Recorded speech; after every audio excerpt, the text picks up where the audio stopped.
আমি কালকেও একটি ইঙ্গিত দিয়েছিলাম যে গণভোট নিয়ে ইদানিং বেশ তোড়জোড় শুরু হয়েছে।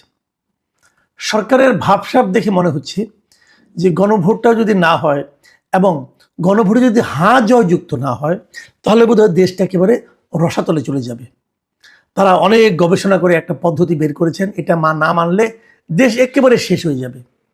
হ্যাঁ, আমি মানি গণভোটটা যে জুলাই সনদের উপর হচ্ছে, মানে তারা যে জুলাই সনদটা বানিয়েছে যেটাকে পাশ করার জন্য এবং যেটাকে সমস্ত রাজনৈতিক দল যাতে মেনে চলে তার জন্য এই গণভোটটার আয়োজন করা হয়েছে।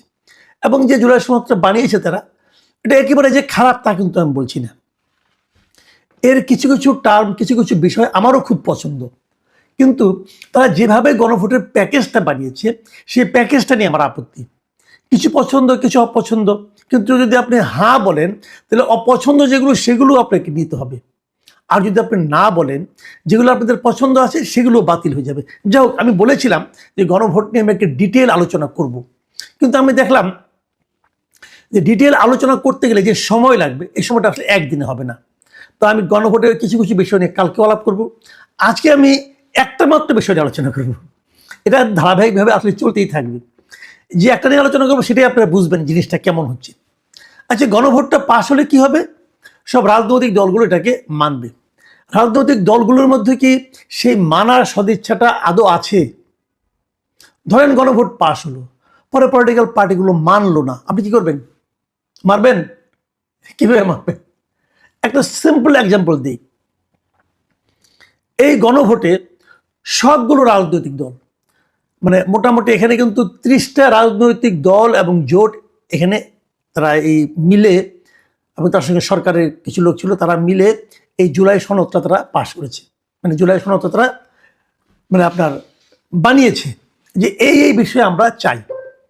এর মধ্যে কিছু কিছু বিষয়ে কেউ কেউ নোট অফ ডিসেন্ট দিয়েছে, কেউ কেউ সবগুলো মেনেছে, কোনোটাতে আছে এরকম।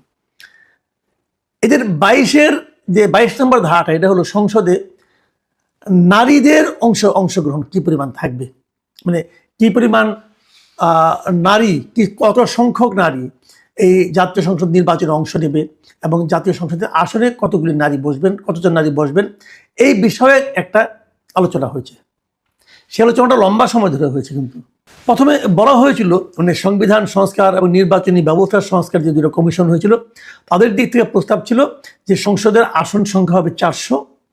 এই 400-র মধ্যে 100 আসনে নারীদেরকে মনোনয়ন দিতে হবে। ওই আসনে কোনো পার্টি কোনো পুরুষকে মনোনয়ন দিতে পারবে না 100 আসনে। এবং এইবার যে 100 আসনে নারীদের মনোনয়ন দেওয়া হবে, আগামীবার এই 100 আসনে দেওয়ার বাধ্যবাধকতা থাকবে না, অন্য 100 আসনে বাধ্যতামূলকভাবে কেবল নারীদেরকেই মনোনয়ন দিতে হবে। এভাবে ঘুরে ঘুরে 4টা নির্বাচনে, তাহলে 4টা নির্বাচন দিতে হয় 100 করে 400 আসনেই নারীদের মনোনয়ন দেওয়া হয়ে গেল। তাহলে এরপর থেকে নারীদের মনোনয়ন দেওয়ার আর কোনো বাধ্যবাধকতা থাকবে না। এর মাধ্যমে যেটা হবে যে নারীরাও কিন্তু 100 আসনে এমপি হতে পারবে এবং তারা পূর্ণ ক্ষমতা নিয়ে এমপি হতে পারবে। আমার কাছে এই প্রস্তাবটা কিন্তু খুবই ভালো লেগেছিল, কিন্তু এই প্রস্তাবটার প্রধান বিরোধিতাকারী ছিল বিএনপি এবং জামাত। তারা এই প্রস্তাবটা চায় না, এটা ভালো হবে না। তো তারা কি করেছে, অনেক আলাপ আলোচনা, প্রায় 3 দিন 4 দিন এটা আলোচনা হয়েছে। 3 দিন আলোচনার পর এই বিএনপির সালাউদ্দিন আহমেদ সাহেব উনি একটা প্রস্তাব করেছেন। উনি কি বলেছেন, যে নারীদেরকে 5% আসনে মনোনয়ন দেওয়া হবে, এটার পরে ধীরে ধীরে বাড়ানো হবে। শেষ পর্যন্ত এটাই গৃহীত হয়েছে। এখানে 30টা দল ও জোটের মধ্যে 27টা দল ও জোট এর সঙ্গে একমত হয়েছে, মাত্র 3টা দল এই মানে পদ্ধতির সঙ্গে একমত হয়নি। সেই 3টা দল কে? ইসলামী আন্দোলন বাংলাদেশ, বাংলাদেশ খেলাফত মজলিস এবং নেজামে ইসলাম পার্টি।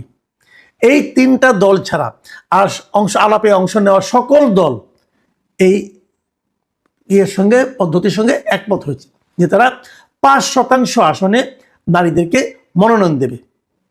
খুব সিম্পল, কিন্তু সবাই কিন্তু একমত হয়েছে, বুঝছেন? কিন্তু জামাতও আছে, বিএনপিও আছে, তো তারা অঙ্গীকার করে এসেছে। এখন কোথায় অঙ্গীকার করেছে? জুলাই সনদে। যে জুলাই সনদ আমরা গণভোটের মাধ্যমে পাশ করানোর কথা ভাবছি, বলছি, গণভোটে দেওয়ার কথা বলছি। সরকার বলছে এটাতে হ্যাঁ ভোট দিতে হবে, পাশ করতে হবে। বিএনপিও বলছে হ্যাঁ ভোট দিতে হবে, এবং এমনকি আমাদের জামাতে ইসলামও বলছে এটাকে হ্যাঁ ভোট দিতে হবে। এবং শেষ পর্যন্ত যে সিদ্ধান্তটা হয়েছে সেই সিদ্ধান্তটা আপনাদের একটু পড়ে শোনাই। সিদ্ধান্তটা হয়েছে যে জুলাই সনদ 2025 স্বাক্ষরের পরবর্তী সাধারণ নির্বাচনে প্রতিটি রাজনৈতিক দল বিদ্যমান 300 সংসদীয় আসনের জন্য প্রার্থী মনোনয়নের ক্ষেত্রে ন্যূনতম 5% নারী প্রার্থীকে মনোনয়ন দেবে। মানে এইবার যে নির্বাচনটা হচ্ছে, যে ত্রয়োদশ নির্বাচন যেটা হচ্ছে এই আগামী ফেব্রুয়ারি মাসে হবে, সেই নির্বাচনের জন্য এটা প্রযোজ্য এবং তারা দেবে, তারা সবাই অঙ্গীকার করে আসছে। আচ্ছা, এই যে একটা অঙ্গীকার তারা করলো, 27টা দল ও জোট রাখছে কয়জন? এটাই হলো যে সবচেয়ে বড় প্রশ্ন, সবচেয়ে বড় আমি মনে করি যে খুব বার্নিং কোশ্চেন। দেখা গেছে এই যে নির্বাচনে এবার যে হচ্ছে একটা, এই নির্বাচনে যে মনোনয়নগুলি মোটামুটি তো ফাইনাল হয়ে গেছে। এখন এখানে দেখা যাচ্ছে প্রত্যাহারটা হয়নি, মানে এর চেয়ে বাড়ার কোনো স্কোপ নাই। এখানে দেখা যাচ্ছে যে 51টা রাজনৈতিক দল এই নির্বাচনে অংশ নিচ্ছে। এর মধ্যে 30টা রাজনৈতিক দলের কোনো নারী প্রার্থীই নাই, মানে 30টা দলের কোনো নারী প্রার্থীই নাই। আর বাকি যেগুলো আছে তারা কেউই ওই যে 5% যে একটা অঙ্গীকার নামা, সেটা তারা পূরণ করতে পারে নাই। তারা 5% নারীকে প্রার্থী হিসেবে দেয় নাই। বিএনপি কি করেছে? জামাত ইসলাম, যেটা বড় যে দুটো দল, তারা কি করেছে? তারা কি দিয়েছে? না, তারাও দেয়নি। বিএনপি তাদের 13টা আসনে প্রথমে 11 জন নারী প্রার্থী দিয়েছিলেন। তার মধ্যে খালেদা জিয়া একাই ছিলেন 3টি আসনের প্রার্থী। তো খালেদা জিয়া মারা গেছেন, মারা যাওয়ার পর ওই 3 আসনে কিন্তু পুরুষ প্রার্থী হয়ে গেছে। তাহলে এখন তাদের মানে 10টি আসনে তারা 10 জন নারীকে মনোনয়ন দিয়েছে, 10টি আসনে 10 জনকে। এবং এই 10 জন কারা আপনারা জানেন সবাই, আমি তবু নামগুলি একটু বলি। নাটোরে দিয়েছেন ফারজানাই শারমিন পুতুলকে, যশোর 2-এ মোসাম্মদ সাবিরা সুলতানা, ঝালকাঠি 2-এ ইশরাত সুলতানা ইলেন ভুট্টু, শেরপুর 1-এ সানসিলা জেবরিন, মানিকগঞ্জ 3-এ আফরোজা খান রিতা, ঢাকা 14-তে সানজিদা ইসলাম তুলি, ফরিদপুর 2-এ শামা ওবায়েদ, সিলেট 2-এ মোসাম্মদ তাহসিনা রুশদির, ফরিদপুর 3-এ নায়াব ইউসুফ কামাল এবং মাদারীপুর 1-এ নাদিরা মিঠু। এই যে 10 জন প্রার্থী তারা দিয়েছেন, এই 10 জনও যদি আপনি খুব ঠান্ডা মাথায় হিসেব করে দেখেন, সবাই এসেছে পারিবারিক কোটায়।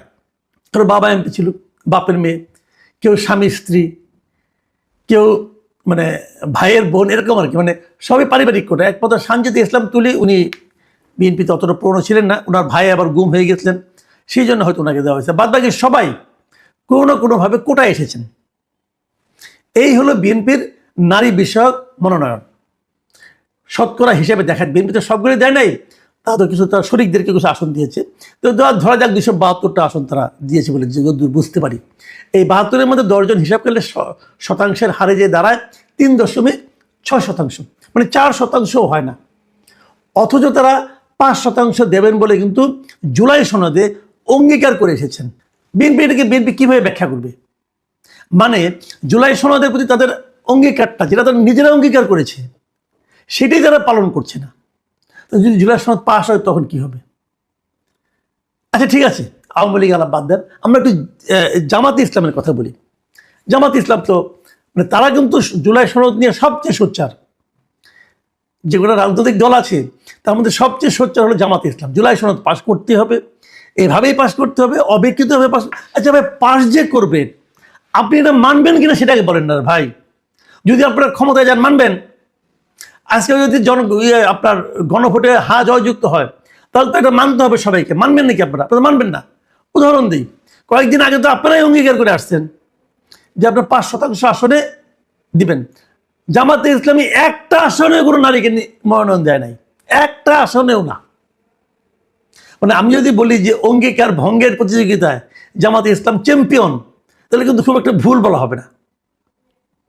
তারা একটা আসনেও দিল না। আচ্ছা, জামাতের কি নারী নেত্রী নেই? তাও কিন্তু না। জামাতের যে কেন্দ্রীয় মজলিসে শুরা আছে, এবার সেখানে 91 জন নারী নির্বাচিত হয়েছেন। তাদের কেন্দ্রীয় মজলিসে শুরার মধ্যে নারী সদস্য আছেন 91 জন। তো সেটাও কি আপনাদের জন্য তাদের মাঝখান থেকে কোনো একজনকে দিতে পারলেন না? তার মানে এই যে এই সমস্ত বড় বড় কথা, এগুলো আসলে বাদ কি বাদ, এগুলো নিয়ে তারা আসলে কেউ সিরিয়াস না। জাস্ট মানে নিজে কয়েকদিন আগে যেটা অঙ্গীকার করে এসেছেন, যেটাকে গণভোটে পাশ করানোর জন্য সবাই উঠে পড়ে লেগেছেন, যে জিনিসটা আপনি পাশ করাবেন সেটা তো আপনি নিজেই মানেন না। তো এটা পাস করেন, এটা পাশের পক্ষে, এটা এটা এই গণভোটে হা ভোট দেওয়ার জন্য, হা ভোট দেওয়ার জন্য মানুষকে উদ্বুদ্ধ করার ক্ষেত্রে আপনার তো কোনো নৈতিক অবস্থানই নাই। দুই ভোটারে জিজ্ঞাসা করে আপনারা যে হা ভোট দিতে বলছেন, আপনারা তো নিজেই তো না করছেন, আপনারা নিজেরাই যেটা অমান্য করছেন। এখনও তো ওনারা বলবেন যে না, আমাদের বাস্তব ভিত্তিটা এরকম না, দেশে আমাদের আর্থসামাজিক অবস্থা এখন এরকম নাই যে নারীদেরকে মনোনয়ন দিতে হতে পারে। তাহলে আপনারা হা বলেন কেন? হা বলেন কেন? এখন এই দল, এরা এই দলগুলি তো ক্ষমতা আসবে। আপনি যখন ক্ষমতার কথা ভাববেন, এই জামাত অথবা বিএনপির বাইরে তার দল নেই ক্ষমতার জন্য, তারা এসে কি করবে? যখন তারা ক্ষমতায় নেই, যখন এই নারী ইস্যুটা নির্বাচনের মধ্যে একটা ইস্যু হতে পারে, মানুষ প্রশ্ন করতে পারে যে আপনি তো বলেছিলেন দিবেন 5%, আপনি তো দিলেন না। যখন এই প্রশ্নের কোনো ভালো জবাব তাদের কাছে নেই, তখনই তারা এই ধরনের অঙ্গীকার ভঙ্গে বিন্দুমাত্র দ্বিধা করে না। আর যখন তারা ক্ষমতায় চলে যাবে, তখন তো তাদের কোনো 5 বছরের জন্য জবাব দিতে নাই রে ভাই। তখন তারা এই সমস্ত আরও যে সমস্ত জুলাই সনদ আছে তার কয়টা মানবে? তো যে জিনিস মানবেন না আপনারা, যে জিনিস মানছেন না আপনারা, সেই জিনিসটাকে পাস করানোর জন্য, হা ভোট দেওয়ার জন্য এত কোটি কোটি টাকা খরচ কেন করছেন? মানুষকে কেন এত পেইন দিচ্ছেন? এই প্রশ্নের জবাব কে দিবে, কিভাবে দিবে, কি দিবে, এটা আমি বলতে পারবো না। আমি কেবল হতাশাই ব্যক্ত করতে পারবো।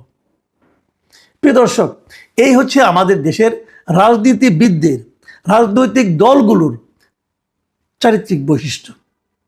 এই হচ্ছে অঙ্গীকারের প্রতি, নিজের করা অঙ্গীকারকে বৃদ্ধাঙ্গুলি দেখিয়ে উড়িয়ে দেওয়ার, অবজ্ঞা করার, পদদলিত করার মানসিকতা। এরাই আমাদের দেশে আগামীতে রাষ্ট্র ক্ষমতায় আসবে। কে আসবে? বিএনপি আসুক অথবা জামাত আসুক, এরাই তো আসবে। কে আসবে? যারাই আসবে, এই হলো তাদের মন মানসিকতা। প্রিয় দর্শক, এখন নতুন করে কি বলার আছে ভাবুন আপনারা। এই কাদের পাল্লায় আমরা পড়েছি। আল্লাহ হাফেজ।